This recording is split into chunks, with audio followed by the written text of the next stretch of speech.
Hello guys, आप सभी का स्वागत है फिर से एक नई वीडियो में। चलिए आज का वीडियो स्टार्ट कर लेते हैं।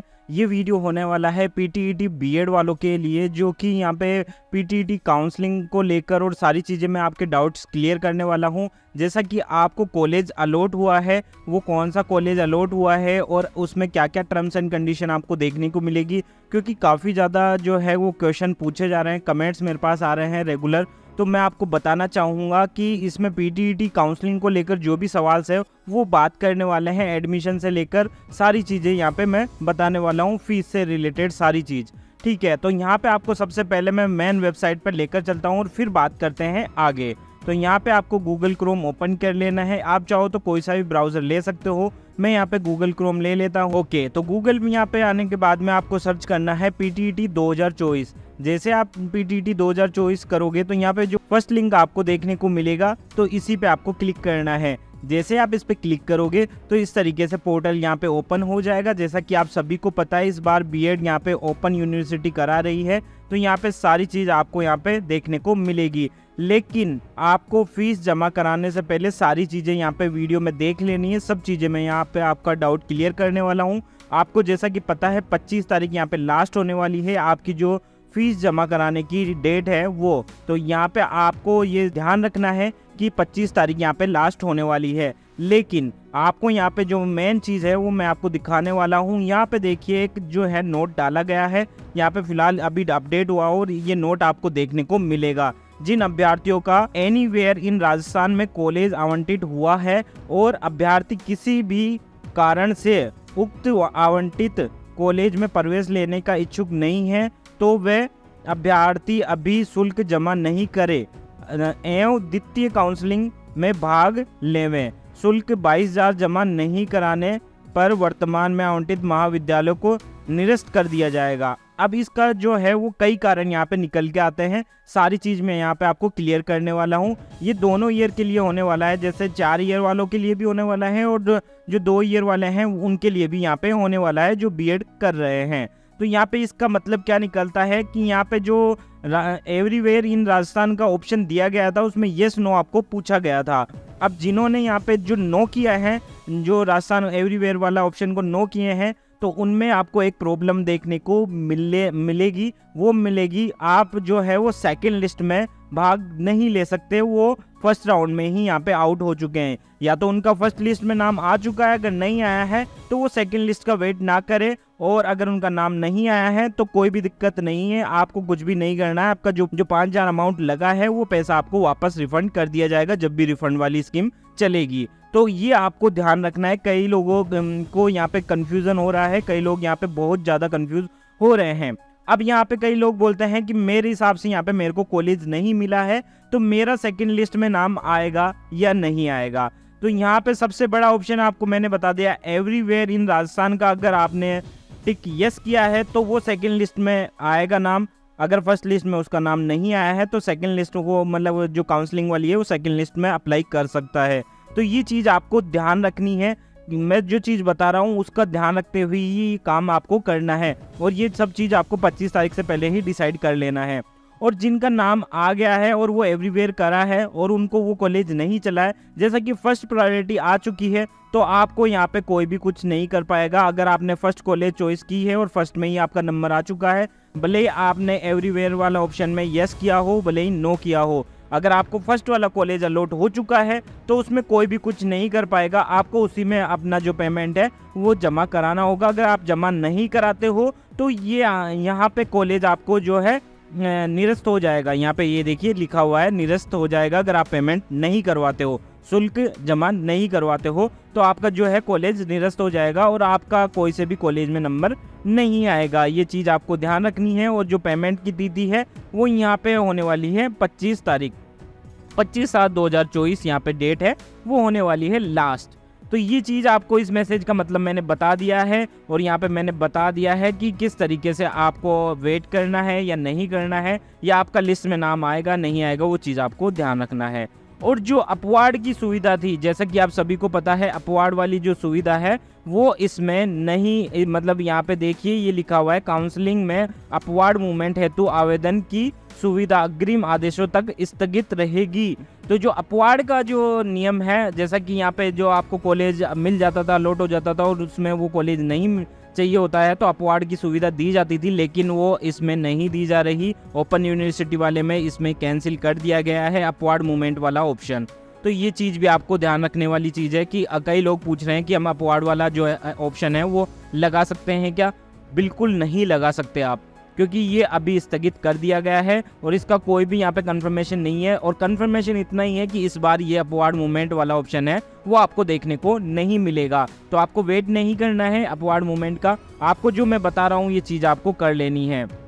तो ये चीज़ आपको करना है। अब बाकी मैं आपको बताऊंगा कि किस तरीके से आपको पेमेंट जमा करना है, किस तरीके से आपको रसीद निकालनी है, किस तरीके से क्या क्या डॉक्यूमेंट्स अपलोड करने हैं। तो मैं यहाँ पे बात करने वाला हूँ सेकंड ईयर जो 2 साल की है, 2 साल का जो कोर्स बीएड कर रहे हैं उनके बारे में यहाँ पे बताने वाला हूँ कि क्या क्या डॉक्यूमेंट्स लगने वाले हैं। तो यहाँ पे जो डॉक्यूमेंट्स है वो मैं सारा सब कुछ आपको क्लियर करने वाला हूँ। तो यहाँ पे मैं इस पर क्लिक करता हूँ। क्लिक करने के बाद में क्या करना है आपको, मैं सारी चीज़ आपको बता देता हूँ। पहले साइड में आपको निर्देश पढ़ा देता हूँ। जैसा कि आप सभी को पता है यहाँ पे जो है 22,000 का पेमेंट करना होगा और जो डेट है वो यहाँ पे 19/7/2024 से लेके 25/7/2024 तक यहाँ पे होने वाली है। तो ये चीज़ें आपको ध्यान रखनी है। कई लोग मेरे पास आए भी हैं, उनको ये डेट नहीं पता थी, वो लोग वेट कर रहे थे कि हमें कॉलेज से फ़ोन आएगा फिर हमें पेमेंट जमा कराना होगा। और जी हाँ दोस्तों, आपको ये चीज़ और देख लेनी है कि जो पेमेंट है वो ऑनलाइन ही जमा होगा, ऑफलाइन जमा नहीं होगा। कॉलेज वगैरह या बैंक वगैरह में जाने की ज़रूरत नहीं है, आप ई-मित्र से या सेल्फ भी जमा कर सकते हो। ये चीज़ आपको ध्यान रखना है। कई लोग हैं वो वेट कर रहे हैं कि हमें कॉलेज से वगैरह फ़ोन आएगा फिर मेरे को जो मतलब पेमेंट है वो जमा कराना होगा। इस तरीके से कई मेरे पास आ चुके हैं और वो इसी इंतज़ार में बैठे थे, लेकिन उनको मैंने बता दिया है कि आपको पेमेंट ऑनलाइन ही नहीं जमा कराना होगा, ई-मित्र वगैरह के माध्यम से, तो आप जमा करा सकते हो। अब यहाँ पे देखिए नीचे जो है रिपोर्टिंग कॉलेज काउंसलिंग, तो यहाँ पे आपको रिपोर्टिंग की जो डेट दी गई है वो 19 से लेके यहाँ पे 26 तारीख तक दी गई है। रिपोर्टिंग आपको इस डेट के अंदर अंदर आपको करना ही होगा। अगर रिपोर्टिंग नहीं करते हो तो भी आपका कॉलेज निरस्त हो जाएगा, तो उस चीज़ में आपको ये चीज़ ध्यान रखनी है। अब बात करते हैं आगे, वीडियो को लंबा नहीं करते हुए। तो यहाँ पे आपको करना है प्रिंट अलॉटमेंट लेटर, इस पे आपको क्लिक करना है।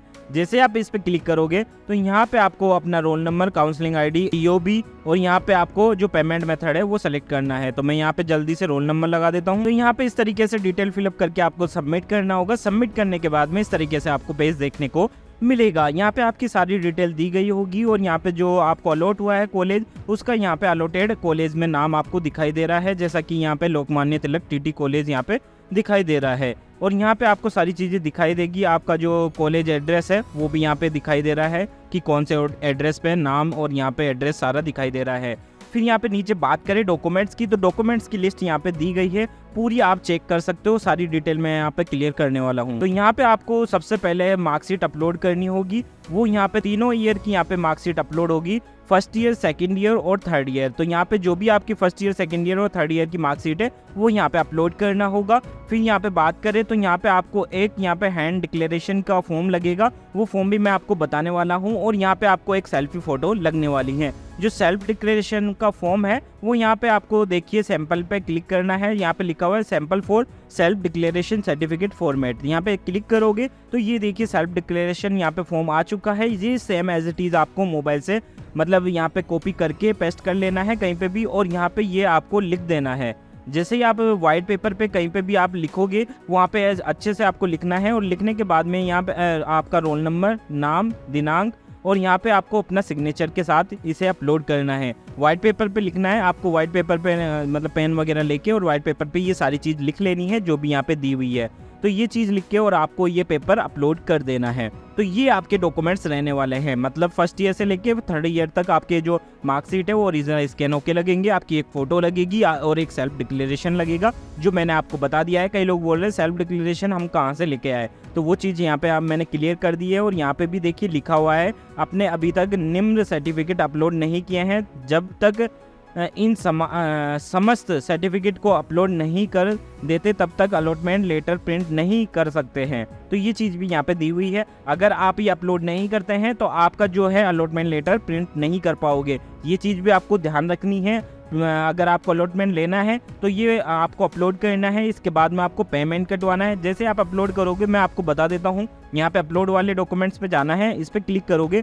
इस पर क्लिक करने के बाद में 1 बाय 1 यहाँ से सेलेक्ट करना है। जैसे फर्स्ट ईयर की अपलोड कर रहे हो, फर्स्ट सेलेक्ट करना है। यहाँ से चूज फाइल पे क्लिक करके फर्स्ट ईयर की चूज करना है और अपलोड पे क्लिक कर देना। सक्सेसफुली अपलोड हो जाएगा।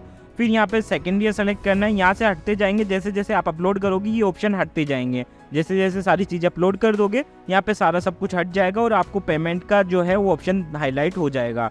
और यहाँ पे मैं आपको बता देता हूँ, डॉक्यूमेंट्स की जो साइज़ है वो 300 KB के अंदर होनी चाहिए। और यहाँ पे JPG, GIF और यहाँ पे BMP फाइल में आप अपलोड कर सकते हो। ये तीनों फॉर्मेट यहाँ पे अलाउ होंगे। बाकी इसके अलावा जो फॉर्मेट है वो अलाउ नहीं होंगे। PDF वगैरह यहाँ पे अलाउ नहीं की गई है। तो यहाँ पे आप अगर चाहो तो JPG में कर सकते हो। JPG में आपको कोई भी दिक्कत नहीं आएगी। 300 KB के अंदर आपका जो है फाइल साइज होना चाहिए।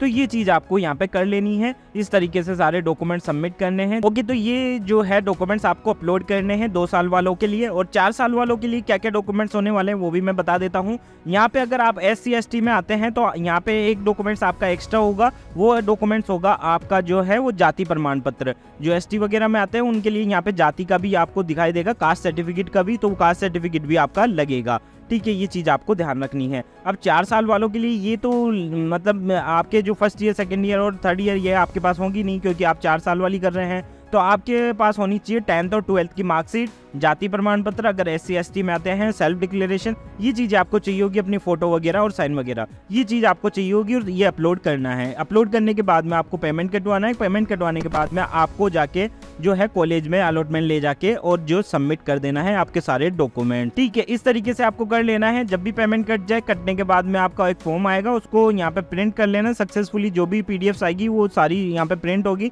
7-8 पेज आपकी जो है वो प्रिंट होंगे। वो प्रिंट होने के बाद में आपको कॉलेज में वो सबमिट कराने होंगे। और भी कुछ डॉक्यूमेंट्स होंगे, वो कॉलेज से आप कांटेक्ट करके वो जमा करा दीजिए। इस तरीके से सारे आपके मैं सवाल का जवाब दे चुका हूं। आपको फिर भी कोई दिक्कत आ रही है, प्रॉब्लम आ रही है, तो आप मुझे कमेंट बॉक्स में कमेंट करके जरूर पूछें, ताकि मैं आपको 25 से पहले रिप्लाई कर पाऊं। आपको वीडियो अच्छा लगा प्लीज दोस्तों लाइक से कीजिए, कमेंट कीजिए, ज्यादा से ज्यादा इस वीडियो को शेयर कीजिए। और मैं अभी भी आपको एक लास्ट में यही बात बोलूंगा, अगर आपने एवरीवेयर वाला ऑप्शन को येस किया है और आपका फर्स्ट लिस्ट में नाम नहीं आया है तो सेकंड लिस्ट में आपका नाम आ जाएगा। सेकंड लिस्ट के लिए दोबारा अप्लाई करना होगा। वो सारी चीज प्रोसेस में बताऊंगा जैसे ही सेकंड लिस्ट जारी होगी। आई होप आपको वीडियो अच्छा लगा होगा। अगर अच्छा लगा तो प्लीज दोस्तों लाइक से कीजिए, कमेंट कीजिए और ज्यादा से ज्यादा इस वीडियो को शेयर कीजिए। और अभी तक आपने हमारे चैनल सब्सक्राइब नहीं किया है तो ऐसे इन्फॉर्मेटिव वीडियोस के लिए हमारे चैनल को सब्सक्राइब कर लीजिए, नोटिफिकेशन बेल को ऑन कर लीजिए, ताकि ऐसे इन्फॉर्मेटिव वीडियोस आपको मिलते रहे। थैंक यू दोस्तों, बाय बाय, टेक केयर, जय हिंद, वंदे मातरम।